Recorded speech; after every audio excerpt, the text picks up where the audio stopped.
Welcome fans of Fate Grand Order. I am Avon. This is FGO Tips, and today we are talking about bond points and bond levels. This is a topic I covered almost 3 years ago, and I still notice people watching and commenting on that one, even though it has become a little outdated at this point. A lot has changed recently, especially with the release of Lost Belt 3. So without further ado, let's get to our updated guide on bonds.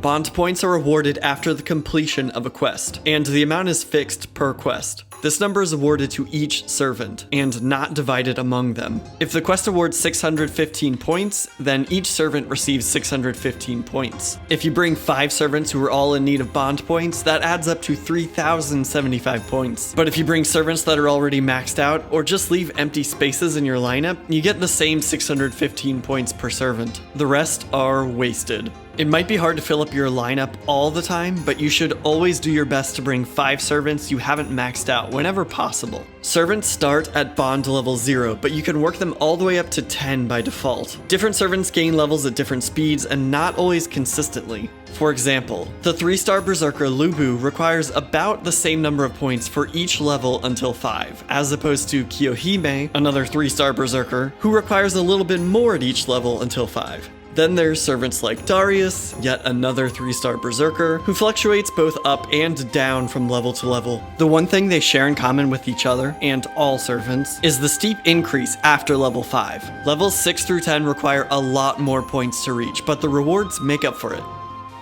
Speaking of rewards, increasing the bond level for your servants for the first 5 levels will unlock new sections in their character profile, as well as new dialogue options. Along with Ascension, bond levels can also be used as requirements to unlock interludes, which often award Saint Courts or boost noble phantasms and skills for their respective servants. You definitely don't want to miss out on these. After level 5, the rewards get even better, although they will vary a little bit depending on the rarity of the servant. For 1-star servants, you'll receive a golden apple upon reaching bond level 6, 7, and 8, followed by 1 Saint Quartz at level 9. For higher rarity servants, the rewards are even better. A 5-star servant will receive 3 Saint Quartz for each level between 6 and 9. At bond level 10, all servants receive a unique bond craft essence. This is a 4-star CE that is unique to the individual servant, and will come max limit broken at level 80. Each servant's bond CE has a different effect, but they generally require you to equip them on their respective servant in order to work. Some will enhance the specific servant, while others will enhance the entire party.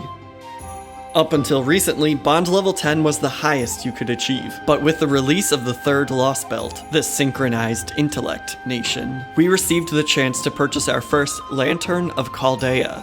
This item, which was available in Da Vinci's workshop, can be used to unlock 1 additional bond level on a servant that has already reached bond level 10.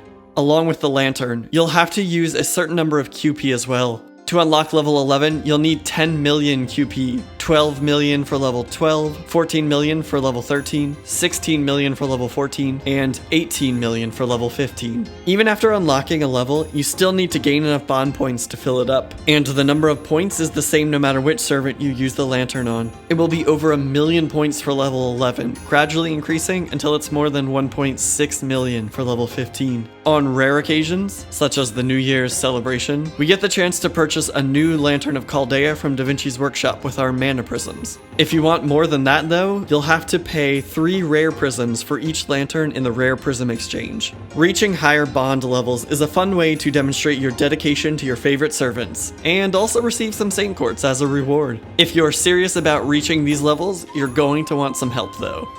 To aid in our quest for the highest bond levels, we have a couple of craft essences that boost the number of points we receive after completing a quest. Back in January of 2018, during the 2 million download celebration, we received the chance to pick one of 10 different heroic portrait craft essences. Each one featured a different servant, but they all have the same effect of boosting the amount of bond points gained at the end of a quest by 50. During the fall of 2018, Da Vinci's workshop featured the Chaldea Lunchtime CE. Each copy cost 1,000 mana prisms and boosted bond points by 2%. If you bought all 5 and max limit broke a single copy, it boosted points by 10% instead. And most recently, during the fall of 2020, Da Vinci's workshop featured the Chaldea Tea Time Craft Essence. Each copy again cost 1,000 mana prisms and boosted bond points by 1% for yourself or 3% if you used a copy from your friend's support lineup.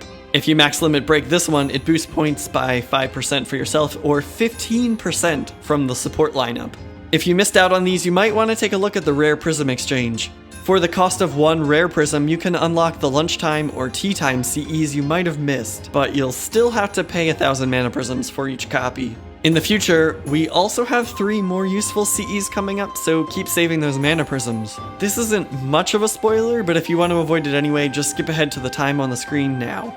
Okay, so if we stay on schedule, you can expect a craft essence that boosts both QP and bond points by 1%, or 5% after maximum limit breakthrough, in August of 2021. Then a CE that boosts master experience and bond points by 1%, or 5% after max breakthrough, in November of 2021. And finally, a CE that boosts mystic code experience and bond points by 1% or 5% in February of 2022.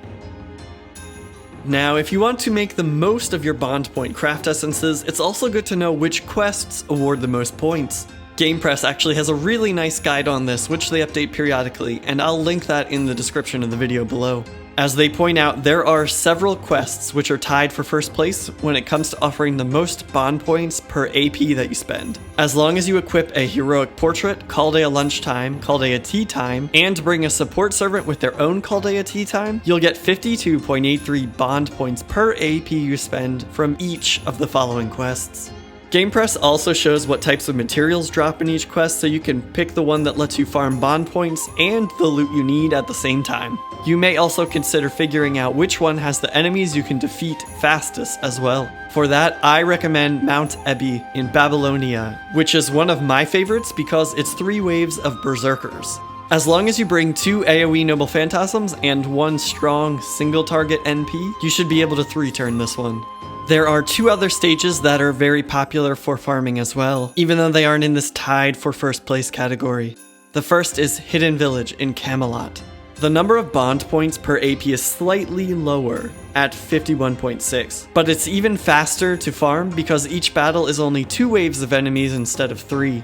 The other, if you want to be really thrifty, is Unknown Coordinates XA in Fuyuki.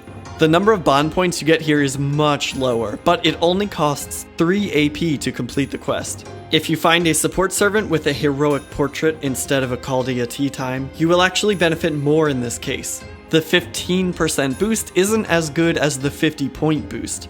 Under normal circumstances, this quest awards 42.92 bond points per AP, and it's very easy to clear.